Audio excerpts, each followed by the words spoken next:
Okay, so let's start. Okay, welcome everyone. Good afternoon. Welcome to the afternoon session. And today our first speaker in the afternoon is Professor Rosenow from University of Leipzig, and he will talk about braids and beams, exploring fractional statistics with Mesoscopic Anyon colliders. Let's welcome.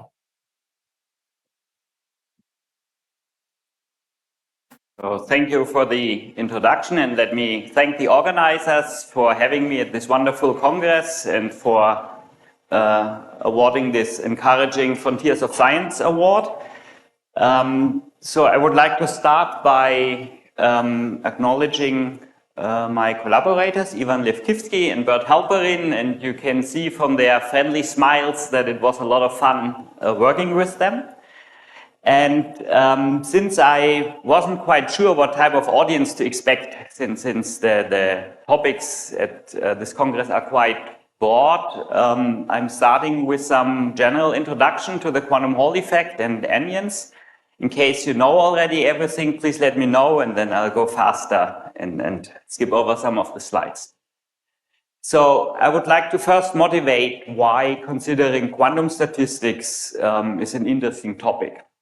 So quantum statistics is about the behavior of the wave function under exchange of coordinates of particles. And in our usual three-dimensional world, there are two types of statistics.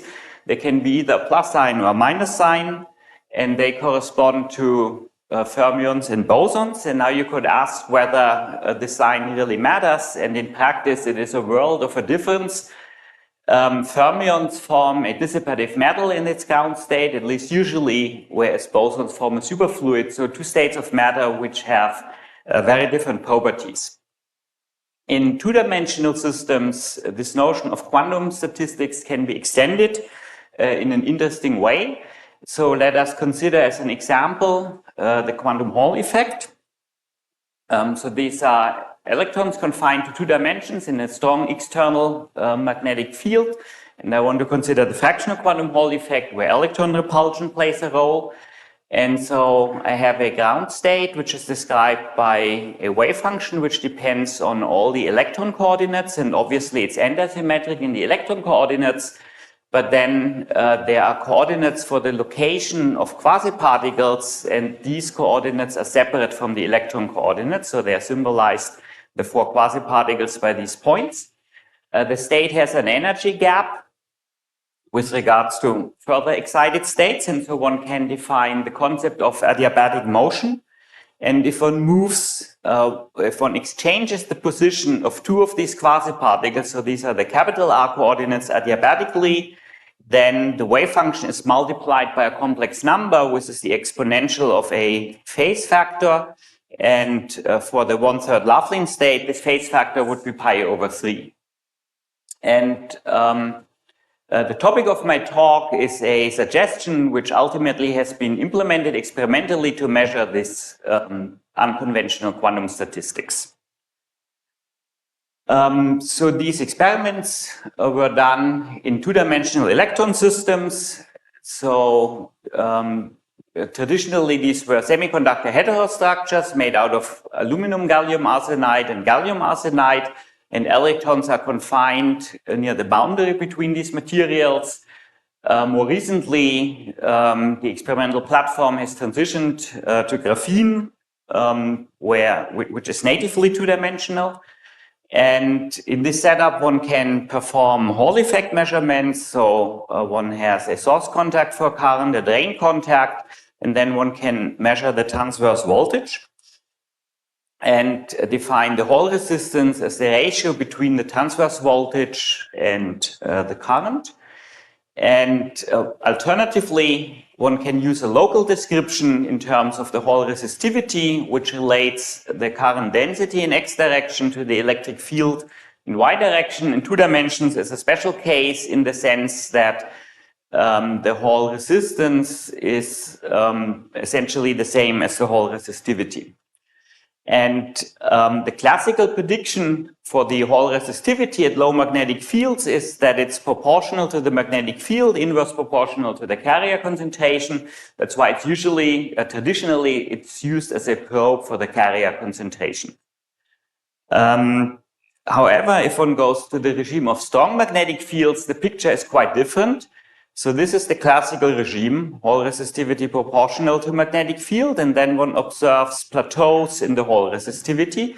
And the value at these plateaus is the quantum of resistivity h over e squared times the inverse of the filling fraction, which I'm going to define in a moment. And at the same time, where the Hall resistivity takes these plateau values, the longitudinal resistivity goes to 0, so there is no dissipation in the bulk. And this mu can either be an integer, that would be true for the integer quantum Hall effect, or it could be a fraction p over q with q odd, that would be the fractional quantum Hall effect, so the simplest of which, so it's not quite in this field regime, over here would be the 1/3 Laughlin state. And there's also the possibility that Q could be an even number, for instance, the 5/2 state, which is interesting for topological quantum computing because there are non-abelian anyons serialized in that state. So that really drives the renewed interest in quantum statistics, tries to win a possibility to do topologically protected quantum computing. But I will not talk about non-abelian quantum Hall states today. So I told you that the longitudinal resistivity is 0, which means there is no dissipation, no energy dissipation in the bulk of the system. Instead, current flows along the edge of the system. So if one adopts a semi-classical picture, then one finds that in the interior of the system, the classical orbits are closed circles, which do not move, which stay at the same point, so they cannot contribute to transport currents, whereas at the edge of the sample, the particle reflects from the boundary, and a sequence of such reflections gives rise to a so-called skipping orbit, which corresponds to a directed motion. Okay, so what I want to argue here is that everything interesting when you're doing transport experiments happens at the boundary, and one can quantize these classical orbits, and then one finds that the closed orbits correspond to a sequence of energy levels, like in the quantum harmonic oscillators. So the energy is n plus 1/2 times h bar cyclotron frequency. So it's a classical cyclotron frequency, which is EB over m. And interestingly, the system is two-dimensional, but there's only a single quantum number determining the energy, which implies that these states have to have a huge degeneracy. And the degeneracy is one electronic state per flux quantum threading the system. And this defines the filling fraction, which is the ratio of the number of electrons to the number of flux quanta through the system. Okay, so filling fraction would be 1 if one of these Landau levels is completely filled. And in the quantum Hall regime, as I explained earlier, the resistivity tensor has zeros on the diagonal and quantized values on the off-diagonal. And by inverting this, one obtains the conductivity tensor. So it's the matrix inverse of this here. And due to this off-diagonal structure, the matrix inverse also has 0 conductivity on the diagonals and the Hall conductivity on the off-diagonals. So I now want to consider a thought experiment where a very thin magnetic flux tube is adiabatically inserted into the system. And when changing this flux in a time-dependent manner by the law of induction, there will be a circular electric field. So the induced voltage is the time derivative of the flux. And due to the fact that we only have an off-diagonal component of the conductivity, there will be a current density flowing towards the flux quantum, and the value of the current is the quantized Hall conductivity times the voltage. Now one can integrate over time to obtain the charge, and finds that for inserting a flux quantum, there is a quantized charge at the center where the flux quantum was inserted, which is the filling fraction times the electron charge. So for a 1/3 Laughlin state, it would be an excitation with a fractional charge. Okay, and it turns out that this is actually a good model for these anyons. So I'm considering a flux tube which has a charge bound to it. And now I want to consider the motion of one such object around another one and compute the quantum mechanical phase which is collected during this motion. So the phase is given by an integral k dl. So you all know that plane waves are described by a function e to the ikx. So it's momentum times distance. And if the momentum changes, like on a circle, then one has to replace this by an integral of momentum over distance. So the canonical momentum can be decomposed into the kinematic momentum, mass times velocity, plus the electromagnetic part. And since I'm going to consider adiabatic motion, which is extremely small, extremely slow, the velocity will go to 0, and this kinematic part will not contribute. So I'm left with the electromagnetic contribution, and using Stokes' theorem, the line integral over the vector potential can be replaced by an area integral over the magnetic field. And this gives us the flux, which is this flux tube bound to the charge. And we find that indeed the phase collected is 2 pi times the filling fraction. Okay, so this constitutes a simple model for these anyons and demonstrates that we can expect an interesting quantum statistics of these objects. And the fractional charge has been measured already quite some time ago in the 90s. And I want to briefly discuss the measurement of fractional charge, because this will pave the way towards analyzing the collider geometry, which allows to determine the fractional statistics later on. So the idea is that one has a so-called quantum point contact. So there are 2 edge states along which current can flow. And if these edges come spatially close to each other, quantum mechanical tunneling of such anyons from one edge state to the other is possible. And I want to denote the number of anyons which tunnel within a time delta t by n sub delta t. And the backscattered current is then given by n sub delta t times the charge divided by delta t. And if these tunneling events are rare events and uncorrelated, they follow a classical Poisson statistics, which is characterized by the fact that the variance in the number of tunneling events is equal to the expectation value. And this allows to compute the variance of the current of this backscattered current. And so this current is, or this variance is the change in the number of tunneling events divided by delta t. And then the square of that, and we take the expectation value, and due to the Poisson characteristics, we can replace this variance by the expectation value and find that this is given by the fractional charge times the backscattered current.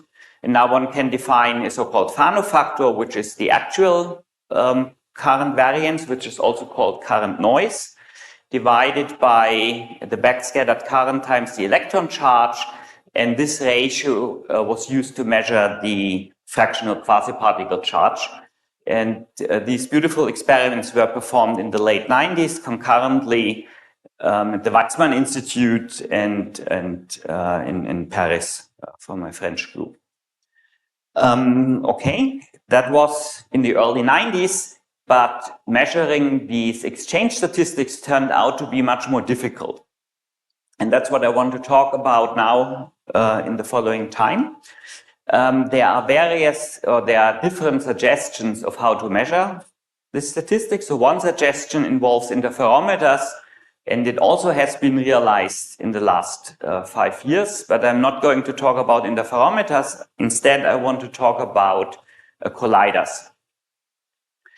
So how are particles detected in high energy physics? So when people build colliders and then there's a signature of a particle. So for instance, the signature of a Higgs boson would be a decay into 2 photons or 2 Z bosons or 2 W bosons and so on.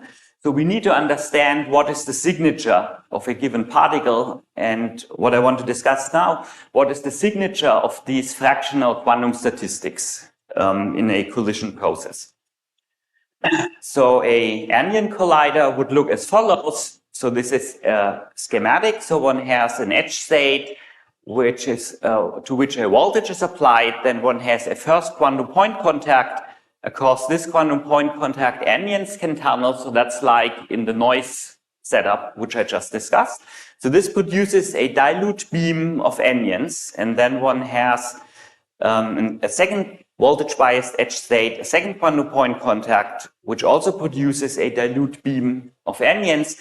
And then there's a third quantum point contact where these dilute anyon beams can collide with each other. And the observable are the currents along the upper edge and the lower edge, or more precisely, the fluctuations in these currents. And I now want to explain how the cross correlations between these currents are related to the fractional quantum statistics of these anyons. And okay.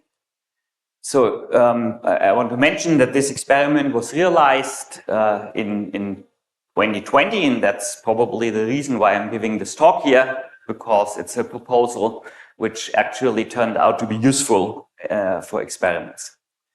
I want to motivate this collider geometry by talking about spatial exclusion. Okay, so you know that for bosons and fermions, quantum statistics manifests itself in the Pauli principle for electrons, which means 2 electrons cannot occupy the same spatial state. This would imply that if we have such a collision contact, if the electrons arrive at different times, there will be a tunneling probability T, but if they arrive at the same time, there will be a reduced tunneling probability, and this 1 minus P will be the statistical exclusion. Okay, so for electrons, we would have P equal 1, so it's completely impossible to tunnel if there's already another electron arriving.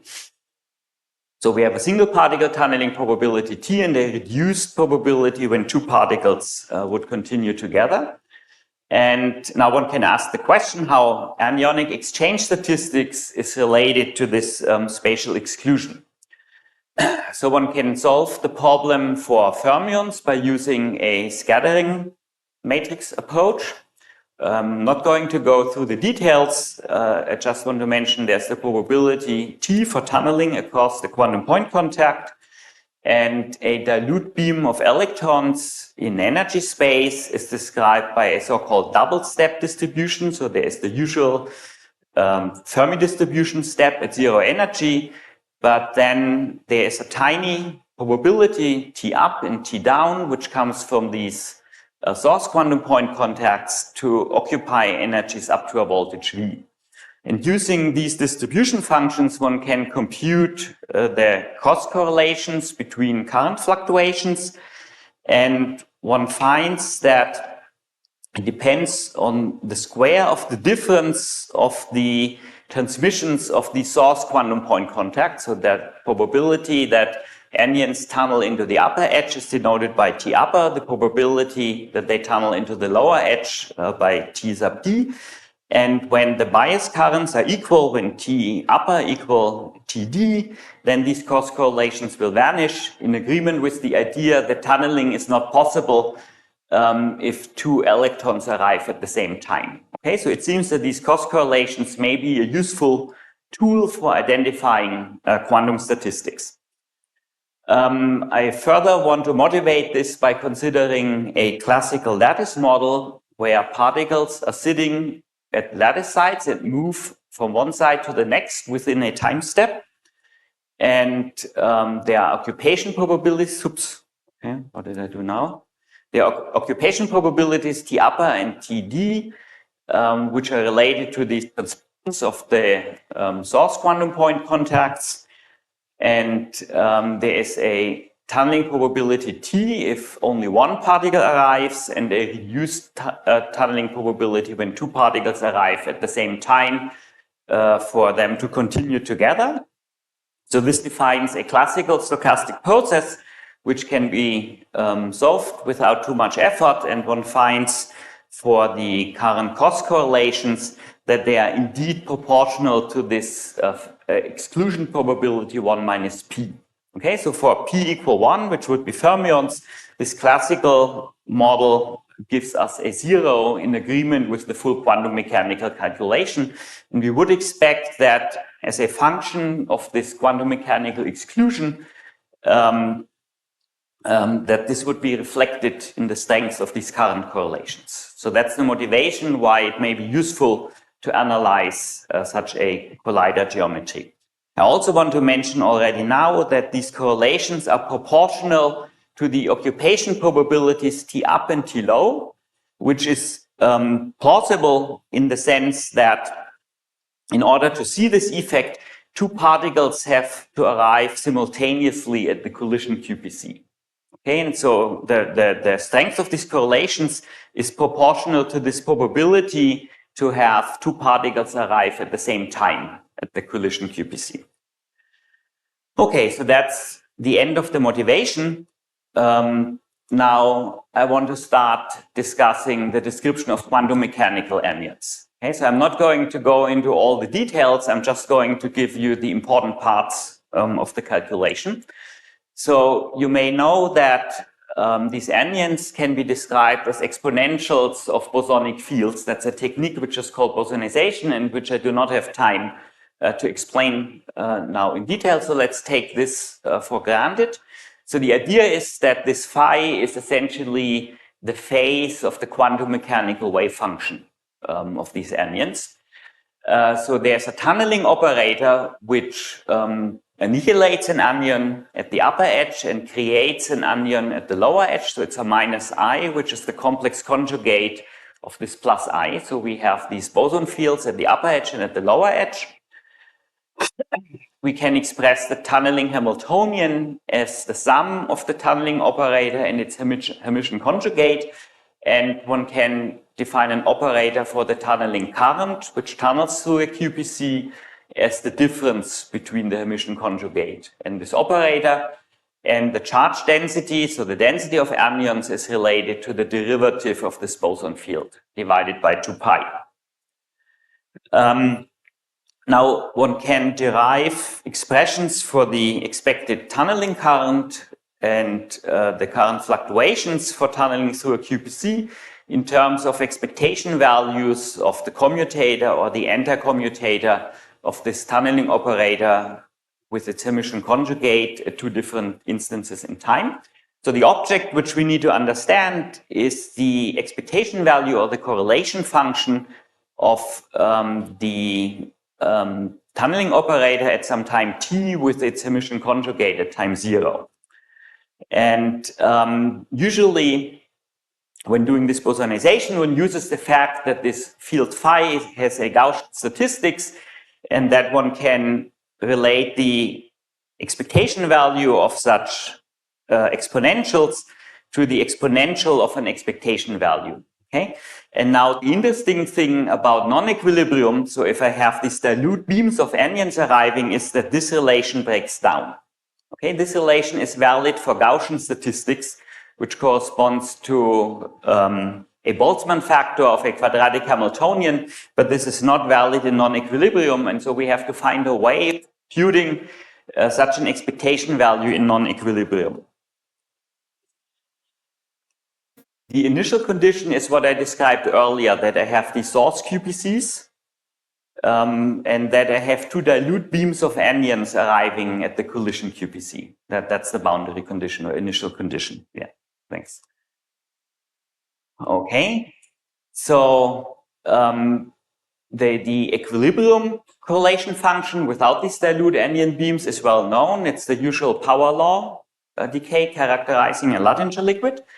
And I want to argue now that one can perform a semi-classical approximation in non-equilibrium. So one can decompose this boson field into its equilibrium part and a non-equilibrium part. So the equilibrium part I will treat quantum mechanically, and the non-equilibrium part I will treat classically. So with Na of x and t, I denote the number of anyons having arrived at position x prior to time t. And so in principle, one can describe these injected anyons as wave packets, and the width of these wave packets is related to the voltage which is applied to the source QPC. So the width of the anyons in time is the inverse of the voltage, and I want to assume that this width is much smaller than the average distance between anyons, which is the inverse of the current. So they are spatially well separated, and that's the reason why one can describe them semi-classically, so one can assign a position with them. These edges are chiral, so remember the skipping orbits which I explained, and so these wave packets will just move in a chiral fashion along the edges. And this quantity Na, which counts the number of anyons, will increase stepwise. It's an integer. And the field phi will increase by a factor 2 pi times lambda, where lambda is the charge of the anyon, every time the number of anyons increases. And that's related to the fact that the charge density is 1 over 2 pi times the derivative of the field. So if I have a stepwise increase, the derivative is a delta function, and the weight of the delta function is the charge of the anyon. That's why we have this prefactor 2 pi times lambda. Yes?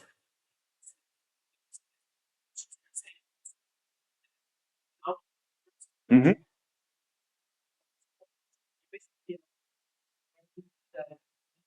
Mm-hmm. Mm-hmm.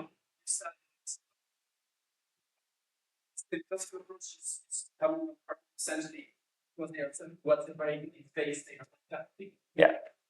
Well localized. Mm-hmm.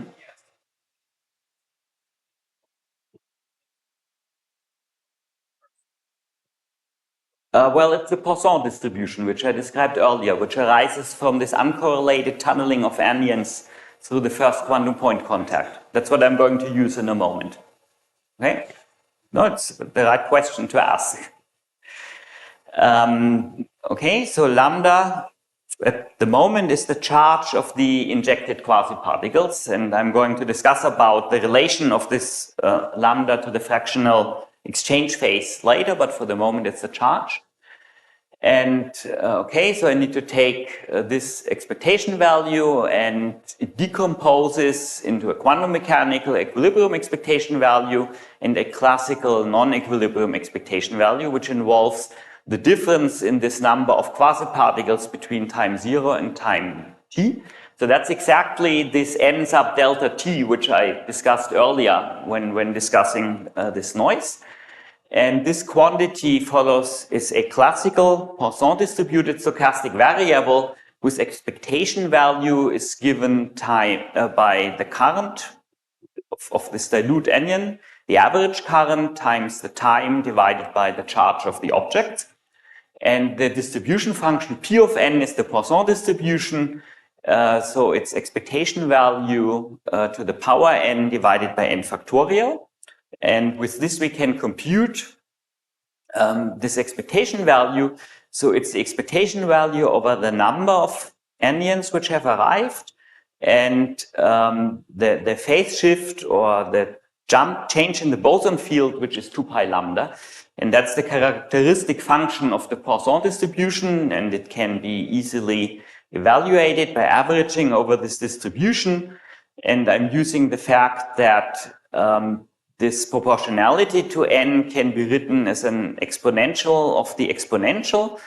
And then I have a power series for the exponential function, which gives the exponential of the average times the exponential of this phase factor. And using this relation of the average with the time difference and the current, I get this expression here. Okay, so that's really the essential step in being able to solve this rather complicated problem of computing a correlation functions for an Anyon tunneling operator in a non-equilibrium situation. And that's the, oops, sorry, what happened now? I went the wrong direction, sorry. Okay.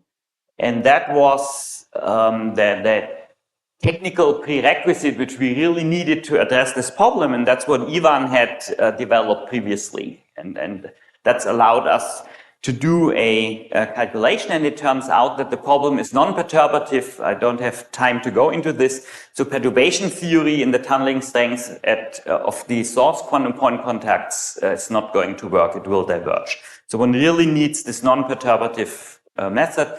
So this average current is proportional to the transmission probability.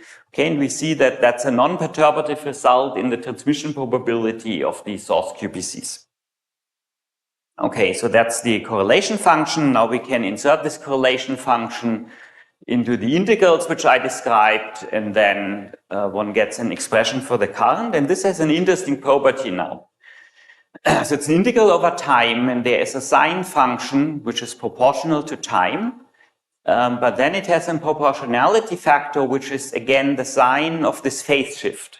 Okay, and if this lambda now becomes larger than 1/2, this sign will become negative, and the signum of the tunneling current will change, and that's obviously impossible. Okay, a tunneling current will always flow from the larger voltage to the smaller voltage. So that's an indication that the theory breaks down when lambda is larger than 1/2. So let's keep this in mind for later on. But for the Loveling case, where lambda is supposed to be 1/3, this is all well defined and will work nicely.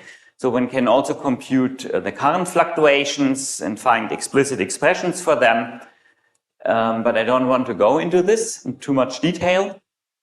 And so the observable are the cross correlations in these current fluctuations at zero frequency, and they have two contributions. Okay, so one is the contribution I just computed, which is the noise due to partitioning, due to tunneling at this QPC3.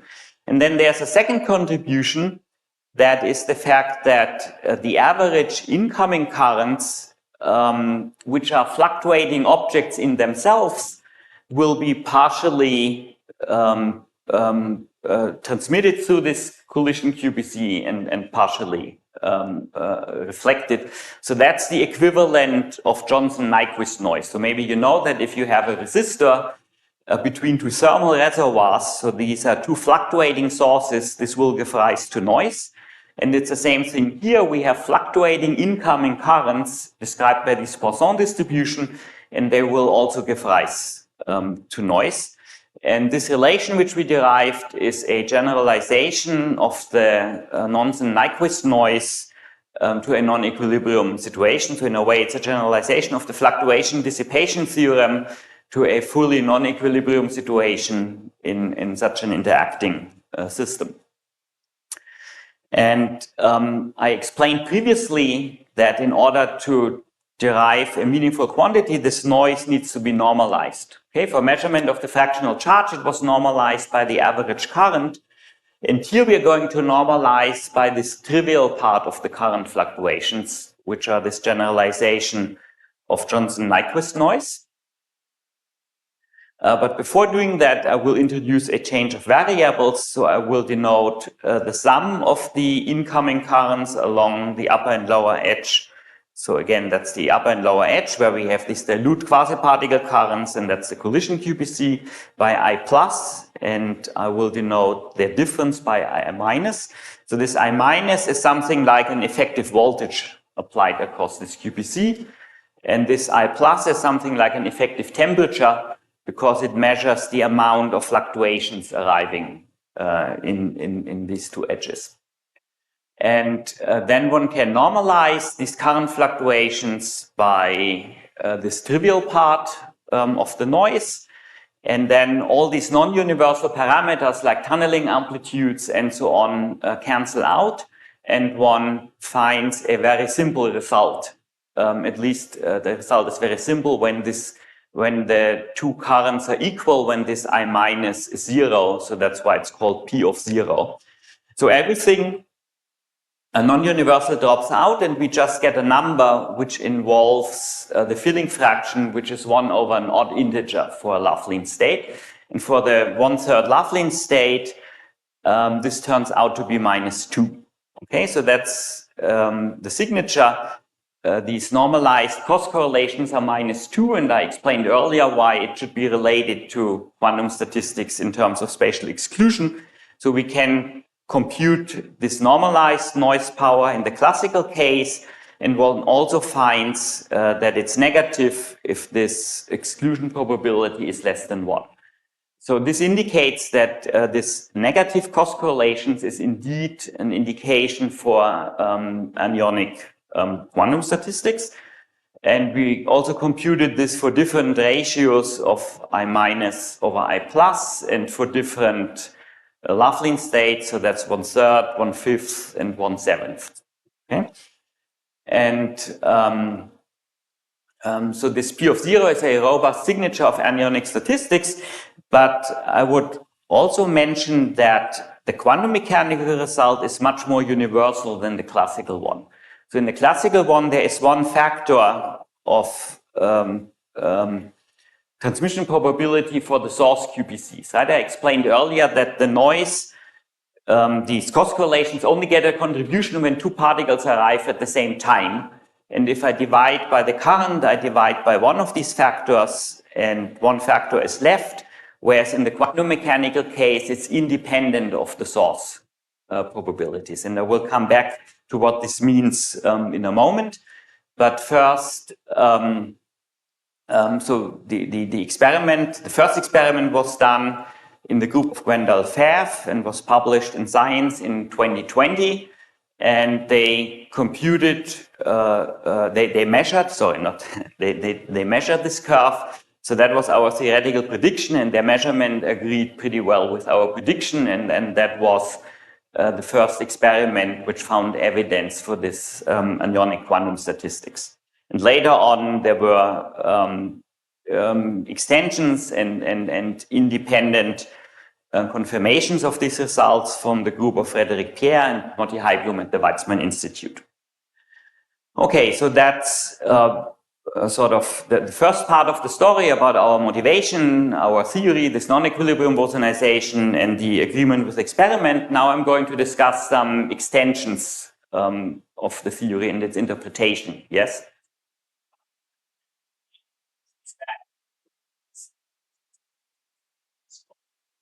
I will do that right now. That will be the next step.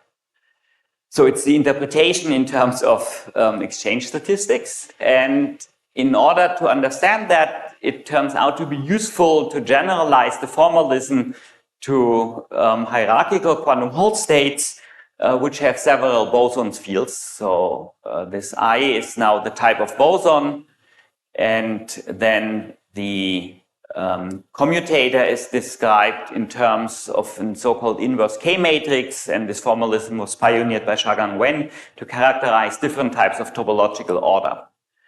And the sign of the eigenvalues of the K matrix determines the direction of propagation of edge modes, and different types of topological order are described by inequivalent K matrices. Now, the charge density can be described by a Q vector. So together with the K matrix, one needs a charge vector. And this field now is a vector itself, right? It has this index which enumerates the number of edge modes. And the quasi-particle is defined by a so-called L vector. So it's now the exponential of a sum of these individual field components. And the quasi-particle charge is given by the expectation value of the inverse K matrix with regards to L vector and Q vector. And the filling fraction is the expectation value of the inverse K matrix with regards to two Q vectors. And now the interesting part, the statistical angle is the expectation value of the K matrix with respect to two L vectors, which define the types of quasi-particles. Now, I have these source QPCs, and the particle which enters the collision line is defined by an L vector L1. And this gives rise to a kink. So these are the steps in the boson fields, which are the inverse K matrix times L vector times 2 pi. And the kink arriving at the third QPC, where there is a second quasi-particle operator, again defined by possibly different type of L vector, causes a phase factor which is given by the expectation value of the inverse K matrix with respect to these L vectors, which is 2 times the statistical angle. Okay, so that's how one sees that it's really the statistical angle which is measured and not the charge lambda, which I argued in this earlier simplified approach. And this was worked out by Noam Schiller and company some years ago. And that's the proof that this is really the statistical angle and that our Fano factor can be expressed in terms of the tangent of the statistical angle, but it also contains the exponent of the edge correlation function. Okay, so it's a mixture of a universal object and a non-universal object, because it turns out this exponent of correlation functions can be changed by details of the edge structure. And this implies that,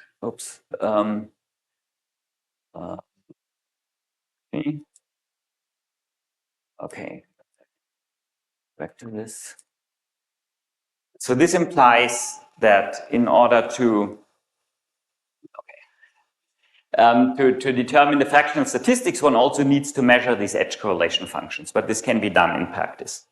Now let me come to a second very nice interpretation of what is really going on here.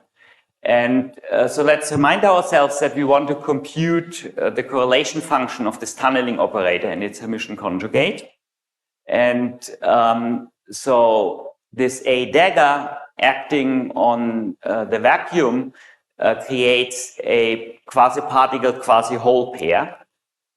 And that can be graphically interpreted. So at time t equals 0, I apply this operator A dagger, which creates a quasi-particle, quasi-hole pair. And then I have this dilute Anyon beam, which doesn't look so dilute on this picture, but I mean, imagine that it's irregularly spaced. And then during the time interval up to t0, say 2 of these anyons pass the collision QPC, and each gives rise to a phase factor e to the I2 theta, as I just derived.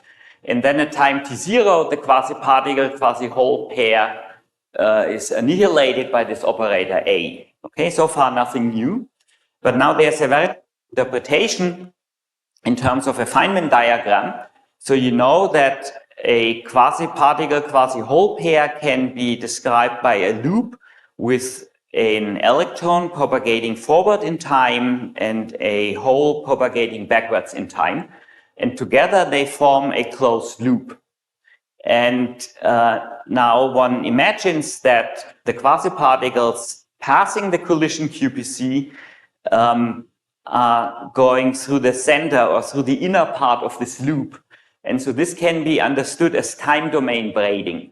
Okay, so the quasi-particle, quasi-hole at the collision QPC, they braid in the time domain around the particles which are passing the QPC.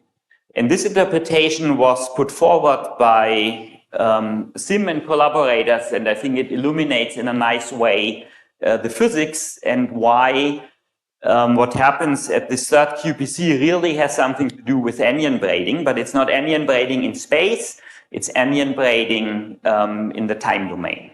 Okay, so this also explains why the phase factor was 2 times theta, because it's a closed loop in the time domain. Whereas when just looking at this real space picture, one would argue it's a position exchange between the red and the blue particle when it passes across the QPC, and that would be associated with a phase e to the I theta. Okay, so this really completes the interpretation of this experiment, this time domain braiding picture. Okay, so that finalizes the discussion of this 1/3 Anyon collider, and now I want to briefly discuss an extension of the theory which is needed to understand the 2/5 state and what is going on there. So, as I explained, there were several experiments, and some of them performed in the 2/5 state.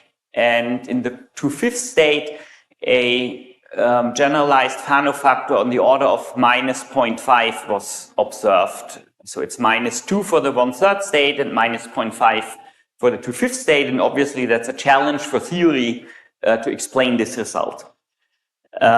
So the edge picture for the 2/5 state, which I'm going to adopt, is that the 2/5 state is a condensate of 1/3 quasi-particles. So I have a first step in filling fraction which goes up to 1/3, and then a second step to 1/5. And it's this edge here on which the 1/5 quasi-particles travel. And one can derive a theory for this edge using Wenn's hydrodynamic approach. And then one finds that the appropriate parameters for these 1/5 anyons traveling on this tiny 1/15 step is an exchange angle of 3 pi over 5, such that 2 times this exchange angle is bigger than pi, and we run into this problem where our original theory predicted a negative current. Okay, and I can explain why. Because these steps are defined only modulo 2 pi, and a step which is larger than pi can be, an upward step larger than pi cannot be distinguished from a downward step which is less than pi. Okay, that's the ambiguity which arises when having this picture of infinitely sharply localized electrons. And this ambiguity can be resolved when giving a finite width to these steps, because then one can clearly distinguish an upward and a downward step if one can follow the evolution of the phase. Okay, and that's the extension of the theory which was needed in order to describe the 2/5 experiment, to take into account the finite width. And I explained earlier that this width in time is related to the inverse voltage. So instead of this theta function, we used an arctange shape for this step with this width tau s. And then again, one can compute the Fano factor. It's just a bit more, it's just a bit more complicated. Now it's an integral over an exponential which contains a second integral, and the second integral is now an integral over differences of the step functions. Okay, so I don't want to go into the mathematics of this. So we published this with postdoc. Pardon me? That's the exchange phase. So the height of the step is still given by the exchange phase. Just the shape of the step is now smooth. Okay, no, sorry, that's bad notation. It's not a Heaviside function, that's a regular bracket, and this is the quantum mechanical phase which we want to determine. Okay, so it's a bit more complicated, but at least numerically these integrals can be solved. And what one finds for this Fano factor, that as previously it has a dependence on this dynamical exponent delta. So the appropriate one would be 0.6, but it also has a dependence on the dilution of the beam now. Because when the particles have a finite width now, if the beam is less dilute, they may overlap once in a while. Okay, so the complete universality, which was present in the previous description, is gone now. But nonetheless, we can compute this P, and we find a minus 0.2 for the theoretically expected components and a dilution of 0.1, which is a little bit less than what was found in one of the experiments, but it's overall comparable with the experimental results. Okay, so there is no perfect agreement, and that's, I believe, related to the fact that we just used the trial function for the shape of the step. Okay, so this hasn't been derived theoretically yet, so that's a project which we are working on at the moment to really develop a first principles formalism for Keldysh instantons and derive the shape of this step from solving saddle point equations for these instantons.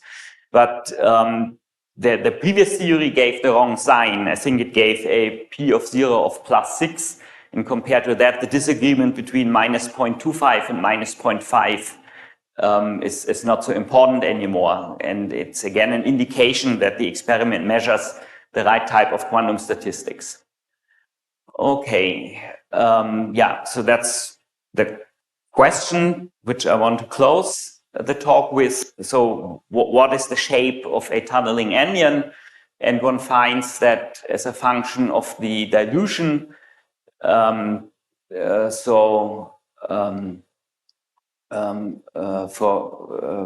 explained that the shape of this Fano factor as a function of tunneling changes with the dilution, and if the dilution isn't so small anymore, then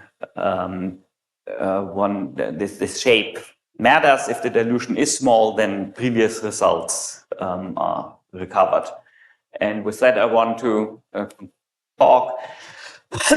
So Anyon colliders allow to measure the statistical angle, this exotic quantum statistics. One needs to know this dynamical exponent delta, which describes the power law decay of correlation functions to quantitatively determine theta. There is an interesting interpretation of this result in terms of time domain braiding. And if one includes a finite soliton width, one can describe also experiments for charge 1/5 Anyons. So thank you for your attention.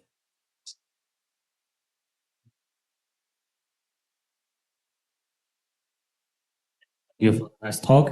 And is there any question? It's a question. How can we understand this probability is negative from a simple way, actually, for Anyons? So the idea is they have some probability to bunch together. Okay, bosons will bunch together completely if they have the possibility. Anyons will bunch together a little bit. And so in this classical lattice model, if the two particles arrive and they are likely to bunch together, then the two currents will be very unequal. Right? One will be 0 and one will be twice the average. And the fact that one is larger and one is smaller gives a -1 times a +1, and that's what makes the correlations negative if the particles bunch together. Is it special for this experiment, or in general, we can say that always? I think it's a general property of these cross correlations between currents, that if they are negative, it means there are instances in time when one current is larger than average, the other is smaller than average, and if you multiply the two, you get something negative. Whereas for fermions, they will never go together, and that's why one gets a 0 for these cross correlations. Another question, you didn't use the Feynman diagrams, in one example, you showed that annihilation and creation, the time direction. Is there any loop correction, something like that we do? Yes, there are loop corrections. So if you think about it, in the classical model, I assume that the particle which arrives at the QPC will tunnel across the QPC. Okay? In this time domain braiding, the physics is very different. So the particle which arrives will not tunnel across the QPC. It will pass the particle whole pair sitting at the QPC and will go on. And so this is called the time domain braiding process. But then there's also the direct tunneling process. And that would be the equivalent of a loop correction. So it turns out that for these Anyons, this time domain braiding is the dominant process, but for regular fermions, it's the direct tunneling, and that occurs as a correction in the Anyon case, and that could be described by a diagrammatic approach. So that will be important if the dilution isn't small anymore, and then,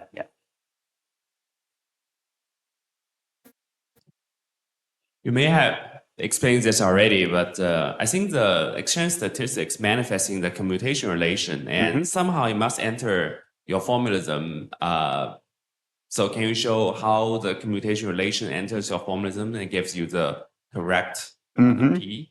So let's think. I mean, yeah, let's go back.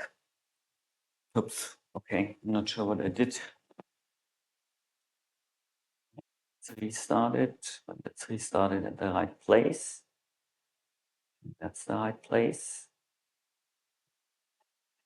So it doesn't enter directly, okay? It enters a bit indirectly in the sense that the commutation relation determines this inverse K matrix or vice versa.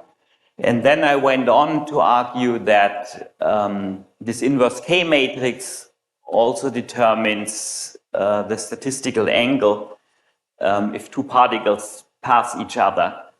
And then I discussed this semi-classical soliton considerations where it was shown that the phase shift in this boson field is associated with this inverse K matrix. And in that sense, the commutation relation shows up in this phase shift, but it's somewhat indirect because it's an instanton approach. Okay, it's a semi-classical approach which doesn't treat the fields as quantum. So if one does it more formally, which we are doing at the moment, then one finds that the green function of the bosons will show up in the equations for these instantons, and they reflect the commutation relations. That's the best I can answer this. I see. Thanks a lot. Yeah. Any other question? What are the difficulties to generalize the result to non-abelian anyons?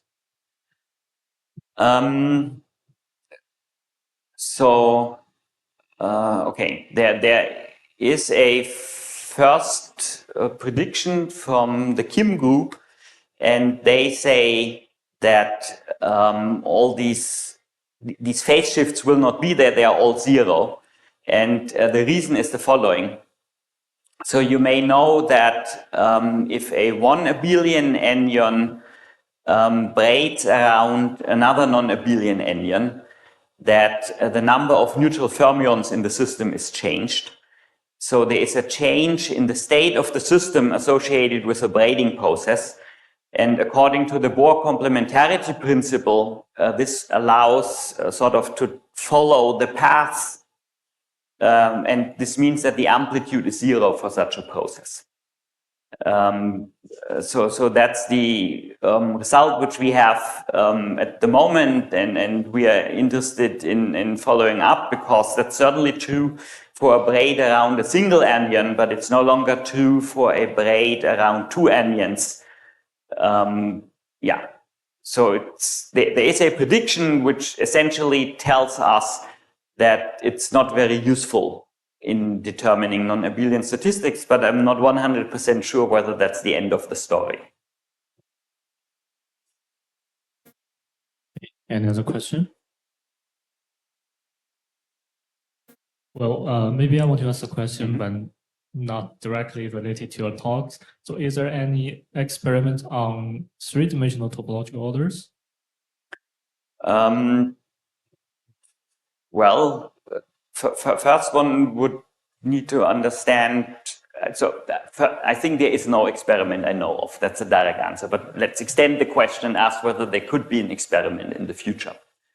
So one problem in my understanding is that in order to have interesting quantum statistics in 3 dimensions, the particles need to be sitting at the end of strings. Okay, such a string, for instance, could be a vortex in a topological superconductor, because otherwise the general proof would apply that you can only have fermions and bosons. And the problem, in my understanding, is that these vortices or topological defects, like in a superconductor, behave classically and they do not behave quantum. And that's the reason why so one cannot do the same type of experiments. These are not quantum particles, but these are really tuned by classical parameters, the location of these vortices. But in principle, one should I mean, that's what what Microsoft with their Majorana Anyons wants to do, right? In principle, so natively they exist in one-dimensional wires, but these wires can be, in principle, extended into three-dimensional networks, and then that would be an example of a three-dimensional topological superconductor. But the motion of these Majoranas is classical, but this would still imply one can do it. And Microsoft wants to do it because it would allow topological quantum computing, but it's very difficult. So it's possible in principle, people are trying to do it. I think Microsoft is spending on the scale of $100 million a year trying to do that, but it hasn't succeeded yet. Okay, thank you. Is there any other question? If not, let's thank the speaker again.